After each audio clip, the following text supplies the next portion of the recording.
Alright, what's up guys? So today's video is going to be on what I use in flour. We got 2 different types of all-purpose mixes, and we have 4 different types of specialty mixes.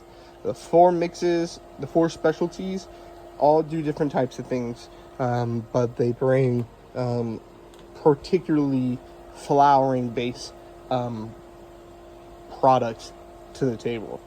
We're also rocking a purple bucket, just because our plants obviously turn purple when they're in flower if you get it cold enough, or if the genetics are right. And so we decided to roll with some purple bucket. That's a 5-gallon bucket.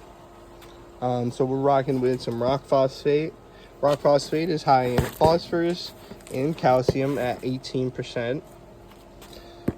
Seabird guano, it is high in calcium at 20% and has 11% phosphorus. Another thing that I think there's 2 things that I think if I only had money for 2 things to buy, and that was it, what would I buy? I would buy this, the flower garden, and I would buy the acid mix. That would be it. That's all you need. Right there, you're looking at about 11% potassium, and then 9% phosphorus and 6% nitrogen. That's all you need. It gives you all the other little bases. It gives you some sulfur and both of them. Well, let's see. Let's show you.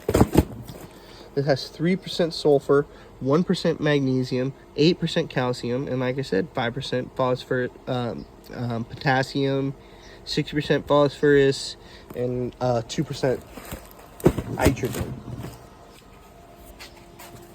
Let's move on to acid mix, another all-purpose mix.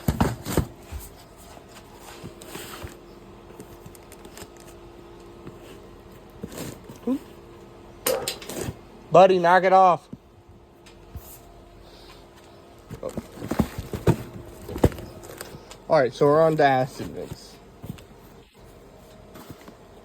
It is a 4% nitrogen, 3% phosphorus, 6% potassium, 3% calcium, 2% magnesium, and 2% sulfur.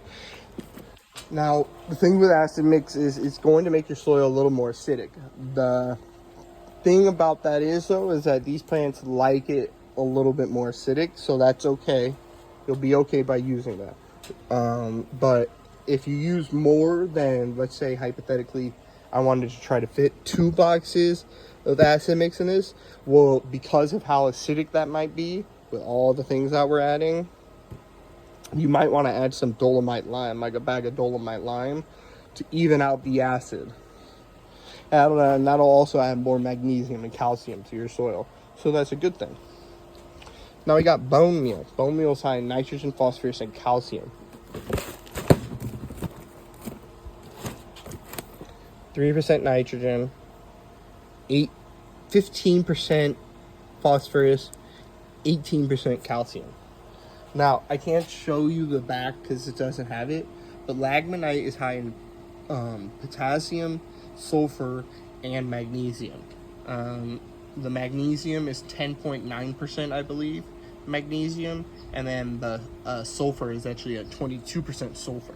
Sulfur will make your plants, and whatever let's say you're gonna grow strawberries and you want the strawberries to taste well, you want to add sulfur to your soil, stuff like potassium, stuff like magnesium, because that's gonna up the things that make your soil, or not your soil, will make your plants taste good. So I hope you guys have enjoyed. It wasn't too long of a video. I do want to show you guys a sneak peek of what I use in veg. Now these videos are already out. You can go check them out, part 1 and part 2. We like to use a little bit of crab meal. You can substitute that with lobster shell meal. It's just a little bit expensive in my area to get lobster shell meal. We got vegetable garden from Down to Earth, biofish from Down to Earth, and BioLive because it adds beneficial microbes. So I hope you guys have enjoyed. I hope I catch you in another video soon. My Instagram is the same name as my YouTube channel. Just add a Y to my first name, so it'll be TREYY, and then my last name. I'll catch you guys later. Peace.